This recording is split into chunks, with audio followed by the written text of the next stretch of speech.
everyone, welcome back to Everything Voice. For today's lesson, I am going to take you through a list of French titles from operas that you may be saying incorrectly and show you how to say them correctly.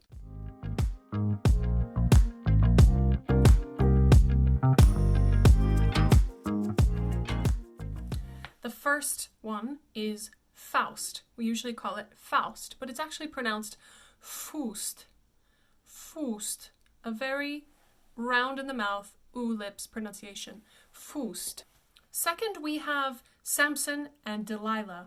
This is actually pronounced Samson et Dalila. Samson et Dalila. The next one is Mireille or Mireille. It's actually pronounced Mireille. Mireille. So that I has a little bit of a over the top, and that tells us to glide it just a little. This one is probably one you only know in English translation, the pearl fishers, but the pronunciation in French is, there's a reason why you probably don't know it in French, because it's a little bit difficult. It's les pêcheurs de perles. Then we move on to Carmen, which is a little bit more straightforward. We would say Carmen or Carmen if you are from England, but the French pronunciation is Carmen. Carmen. And it's an open men. Carmen. The next one is a character from the Tales of Hoffmann, Docteur Miracle, but his name would be pronounced Le Docteur Miracle. So Docteur, just stick your lips out, Docteur. The next one looks like Manon, but it's manõ. Why do we nasalize the second O-N and not the A-N? And that's because the N, the first N, is coupled by vowels on both sides. So that cancels out the nasality for the A. If the last N had an E on the end, you wouldn't nasalize that either. It would be manõ instead of manõ. It would be manõ. There would be no nasalization. The next one is often pronounced Werther, but it's actually vɛktə. So there is an R in the middle, and the end is an open E with a schwa at the end. So you get Werther. Werther. The next pronunciation is also one of my favorite operas. Thaïs. You start it with a T, but then the I has what's often called an umlaut over the top, those two dots, and that indicates that both vowels are pronounced. So it's going to be Thaïs instead of tes or tes or anything else. The next word has two nasalized vowels, and it's literally the funnest thing to say. It looks like Cendrillon, but it's Cendrillon. Cendrillon. Cendrillon. It's just so satisfying. Cendrillon. Now we come to Romeo and Juliette, but we don't say it that way. In French we say Roméo et Juliette. And that's a U. It's E in the mouth, U with the lips. Juliette. This next one looks like Hérodiade or something bizarre, but if you know anything about French pronunciation, you know that they don't pronounce their H's most of the time. So this one would be Hérodiade.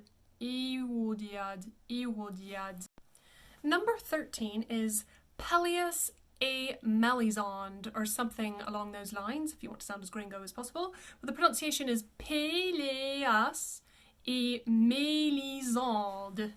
Every time you have an E that has an accent aigu over the top, or an accent that the top of it falls to the right, that's going to close the vowel. So you get P, and that's going to be closed too, even though it doesn't have an accent. Pelléas et Mélisande.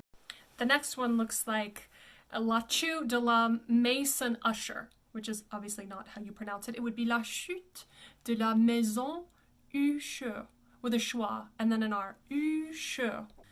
I often hear people say this one, l'enfant prodigue, and the correct pronunciation would be l'enfant, just two nasals, l'enfant prodigue, prodigue. The next one is le Troyens. The correct pronunciation would be les Troyens, Troyens. That glide, the ya, breaks the rule, so the nasal turns to an a, not an on. Next we have Beatrice and Benedict, which you may know from Much Ado About Nothing, Shakespeare's Much Ado About Nothing. And the way you would say this in French is Béatrice et Bénédicte. The name Benedict has those two accents aigus over the E's, so they're going to be very closed. Bénédicte, Bénédicte, Bénédicte. You can hear they're not quite E, they're just a really closed A. Bénédicte. This one's funny. People will always say les Huguenots, But like I said, in French, you don't really pronounce the H. So this pronunciation is going to be pronunciation. Cardinal sin. Pronunciation. Emily. The correct pronunciation for Les Huguenots is les Huguenots. And they go into each other, so there's no shadow voweling or schwas or anything. Huguenots. Les Huguenots. The next one looks like Guillaume Tell or something bizarre like that. But it isn't Guillaume Tell, it is Guillaume. Closed O. Guillaume Tell. Guillaume Tell. Next we have Les Comtesses d'Offman. That's how you say it, d'Offman. It is not how you say it. It is les Comtes d'Offman. D'Offman. Here's an easy one and probably contains one of the most well-known duets of all time, the Flower Duet. This opera looks like Lakme. People usually do it pretty well, Lakme, but it's Lakme. It's a little more closed. There's the accent aigu again. This one contains a word that we've already talked about, which is l'enfant. We did l'enfant prodigue. This one is l'enfant et les sortilèges, but the pronunciation is l'enfant et les sortilèges. Next we move on to Dialogue of the Carmelites, which you'll more often hear pronounced in American of the than actually attempted to be pronounced in French. And this one is Dialogue des Carmélites, with that accent aigu again, it closes at Carmélite. This one's fun. This one is Saint Francois d'Assise, but the pronunciation, which I'm going to have to look at because I IPA'd it and it's a little complicated, is Saint Francois d'Assise. D'Assise. When the C has that little tail at the bottom, that tells us it's going to be an S pronunciation. If that wasn't there, it would be a hard K. It would be Francois, but it's François. And the reason why we say d'Assise with the Z instead of d'Assise with another S is because it's similar to Italian rule. If you have a single S with vowels on either side, it turns into a Z sound instead of a S sound. This one is Robert le Diable, and you would say Robert, open, Robert. And the next part is Le Diable. This one contains one of my favorite arias of all time. Robert, toi que j'aime.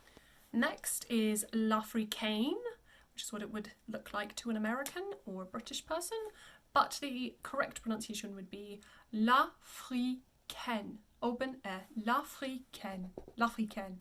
This one looks like La Voix Humaine, but it is La Foi. F-W-A in IPA. Foi. La foi humaine. No H. Humaine. La foi humaine.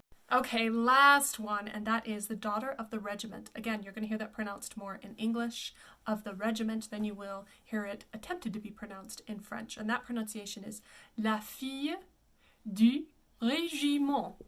Fille is often not, that is usually not spent too much time on. So when you say it quickly, it would be La fille de régiment. La fille de régiment. And that's all for French operas you may be pronouncing incorrectly or just need a refresher on. I think this is where I'm supposed to tell you to subscribe to my channel and follow all my social medias and hit the bell if you want to be updated whenever I post a new video, which I will do often.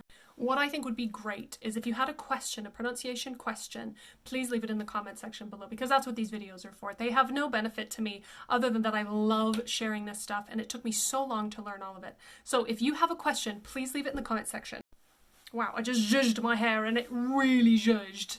Okay, listen, thank you for watching and I will see you in the next lesson. Bye!